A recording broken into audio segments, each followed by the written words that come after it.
Hello everyone. आज हम देखेंगे यूनिट नंबर 3 डिफ्रेंसिएशन के अंदर लास्ट टॉपिक, मतलब विकलन जो चैप्टर है यानी अंदर सक्सेसिव डिफ्रेंसिएशन, ये लास्ट टॉपिक है और उसके बेस पे भी एग्जांपल आने के चांसेस ज़्यादा है। उसके बाद जो है एप्लीकेशन, वो आपके बुक में अलग चैप्टर दिया है, एप्लीकेशन ऑफ डिफ्रेंसिएशन। मतलब हम वेलोसिटी एक्सप्रेशन फाइंड करते हैं, मैक्सिमम मिनिमम पॉइंट फाइंड करते हैं। ऑलरेडी हमने क्लास में मिड एग्जाम से पहले हो गया है हमारा। ओके, सो ये चैप्टर का ये लास्ट टॉपिक है। सो सक्सेसिव डिफरेंशिएशन का मतलब क्या है? क्रमिक विकलन। मतलब अभी तक हम क्या करते थे, y equal to f x ऐसा कोई भी फंक्शन देते थे तो हम एक बार उसका विकलन करते थे। सो एक बार करते थे d y by D x, तो उसको अलग अलग तरीके से हम लिख सकते हैं। उसको डिनोटेट करना है तो अलग अलग तरीके से कर सकते हैं। वाई डेस भी लिख सकते हैं, वाई वन भी लिख सकते हैं। अभी y की जगह पे एफ एक्स लिखा हो तो हम एफ डेस एक्स भी लिख सकते हैं, फर्स्ट डेरिवेटिव। अब जो भी आंसर आएगा उनका हमें अलग से डेरिवेटिव फाइंड करना है, फिर से second time. So d y by D x का फिर से हमें करना है, मतलब उसका सक्सेसिव। सो क्या लिखेंगे? D square Y by D x square. अब D square Y by D x square को अलग तरीके से डिनोटेट करना है तो सेकंड डेरिवेटिव है, तो वाई डबल डैश लिखते हैं या वाई टू लिखते हैं या एफ डबल डैश, जो चाहे डिनोटेट करना चाहते हैं वो हम कर सकते हैं। अब ये d square Y by D x square है क्या? देखो, जो हमने y का एक बार डेरिवेटिव किया उसको क्या बोलते हैं? x के रिस्पेक्ट में, तो d y by D x बोलते हैं। जो भी आंसर आया उनका फिर से हमें x के रिस्पेक्ट में करना है, तो ये हो जाएगा। So D by D X multiply करेंगे तो क्या आएगा? डी इंटू डी स्क्वायर और ये y, और नीचे डी एक्स दो है तो क्या करेंगे? D x square. यहाँ पे d का स्क्वायर है, यहाँ पे डी एक्स स्क्वायर है। ये अच्छी तरह से याद रखना है। सो ये हमें यही करना है एग्जाम्पल में। एक बार जो डेरिवेटिव कर लिया हमें फिर से दूसरी बार करना है। तो ये एक एग्जाम्पल है, वो हम देखते हैं। y equal to 2 into e raise to 3x plus 3 into e raise to minus 2x, then prove that. ये हमें प्रूव करना है d square Y by D x square minus d y by D x minus 6y equal to 0। So हमें क्या करना है? इनको L H S लेना है, जीरो को नहीं लिखना है ऐसे। ये L H S equal to लिखा है ये, तो आर एच एस में हमें जीरो आंसर लाना है। लेकिन एल एच एस में जो जो टर्म हमारे पास नहीं है वो तो हमारा चाहिए। अभी मान लो कि यहाँ पे माइनस 6y है, तो माइनस 6 और y की जगह पे क्या लिखेंगे? ये ऑलरेडी दिया ही है y की वैल्यू, तो y लिख देंगे यहाँ पे। लेकिन d y by D x है नहीं है, d square Y by D x square है नहीं है, तो वो हमें पहले फाइंड करना है। तो ये y लिख दिया। हम क्या करेंगे? दोनों साइड पे उसको क्या करेंगे? पहले डेरिवेटिव एक्स के रिस्पेक्ट में, બંને बाजू આપણે एक्सના સાબ એક્સમાં શું કરવાનું છે? વિકલન। तो d y by D x लिखेंगे यहाँ पे। राइट साइड पे ये दो टर्म है, देखो ये दोनों टर्म के बीच में प्लस है, तो दोनों का हम सेपरेट डेरिवेटिव कर सकते हैं ऐसे। दोनों को डी बाई डी एक्स अलग से दे दिया। अब क्या करेंगे? ये जो है 2 वो कांस्टेंट है तो उनको बाहर निकाल दो। ये ई रेस टू 3x का विकलन क्या आएगा? ई रेस टू 3x ही आएगा, तो लिखा है।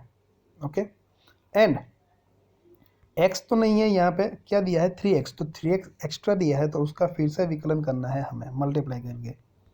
चेन रूल में हमने ऑलरेडी देखा है।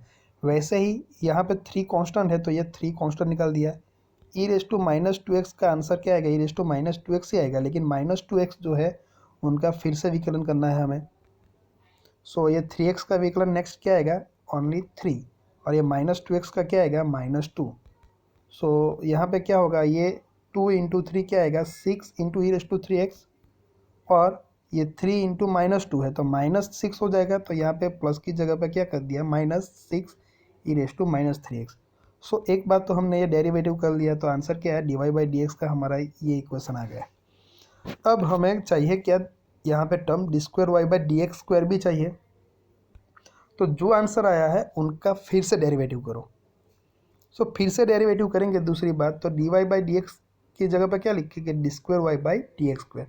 आप ये नहीं लिखोगे तो चलेगा, कोई प्रॉब्लम नहीं है। सो सेकंड टाइम करते हैं d y by D x का, तो क्या लिखना है? D square Y by D x square.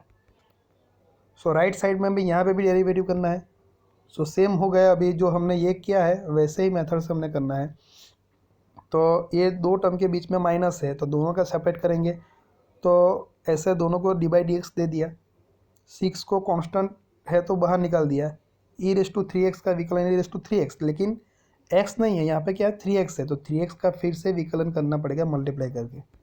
Same thing है यहाँ पे जो हमने पहले की है, ये माइनस तो ये माइनस। अभी यहाँ पे भी 6 कांस्टेंट है तो 6 को बाहर निकाल दिया। अब e⁻²x का विकलन क्या होता है, e⁻²x ही रहता है, लेकिन ये -2x है, उनका फिर से विकलन करना है। x होता तो कोई प्रॉब्लम नहीं, लेकिन x की जगह -2x है तो उसका फिर से विकलन करना है मल्टीप्लाई करके। अब ये 6 है और ये 3 है और x, तो हम क्या लिखेंगे 18 लिखेंगे।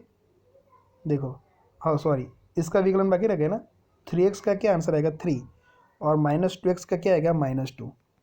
अब क्या करेंगे, ये 6 एंड 3 का मल्टीप्लिकेशन, 6 इंटू 3 क्या होगा 18 इंटू e⁻3x। अभी ये माइनस है और ये माइनस तो प्लस हो जाएगा, तो यहाँ पे प्लस लिख दिया है। 6 इंटू 2 क्या हो जाएगा 12, सो 12 इंटू e⁻²x। अब हो गया d²y/dx² भी मिल गया। अब हमें ये LHS लिखना है ऐसे, उसमें सभी की वैल्यू रखनी है। d²y/dx का क्या है ये, तो ये लिख दिया। माइनस है तो ये माइनस, अब माइनस के बाद कुछ भी आप लिखो ना तो ब्रैकेट में लिखना है ऐसे। माइनस क्या है dy/dx, तो dy/dx का आंसर जो भी है वो ब्रैकेट में लिख दिया। बाद में क्या है -6y, तो माइनस और ये 6 लिखा है। y की वैल्यू एंटर करनी है लेकिन वो ब्रैकेट में, तो y क्या है जो हमें एग्जांपल दिया है उसमें दिया ही ऑलरेडी, तो वो सब कुछ रख दिया। अब नेक्स्ट स्टेप में क्या करेंगे, ये सेम है, अब ब्रैकेट को ओपन करेंगे, ये माइनस ये प्लस, तो -6 इंटू e⁻3x, माइनस माइनस क्या हो जाएगा प्लस, ये सेम यहाँ पे minus plus -6 into 12 into e⁻3x और ये माइनस प्लस माइनस। अब देखो 18 e⁻3x है। अब e⁻3x वाली टर्म देखो -12x है और यहाँ पे -6, सो -6 -12 क्या हो जाता है -18 हो जाता है e⁻3x वाली टर्म। यहाँ पे +18 है और -18 यहाँ पे आता है तो वो कैंसिल हो जाएगा। वैसे e⁻2x वाली टर्म में ये +12 है और ये +6 है तो 18 हुआ, तो यहाँ पे ये -18 वाला है ही, तो सभी टर्म क्या हो जाएगी हमारी कैंसिल हो जाएगी। तो आंसर कितना आएगा हमारा 0, जो हमारा RHS है। ओके, सो ये मेथड में कुछ नहीं करना है, जो अभी तक हमने किया है बस वही है, एक बार ही हमने किया था अभी तक। तो यहाँ पे सक्सेसिव डिफ्रेंशिएशन में क्या करना है, एक बार विकलन करो, जो भी आंसर आया उनका सेकंड टाइम करो, बस यही काम करना है इसमें।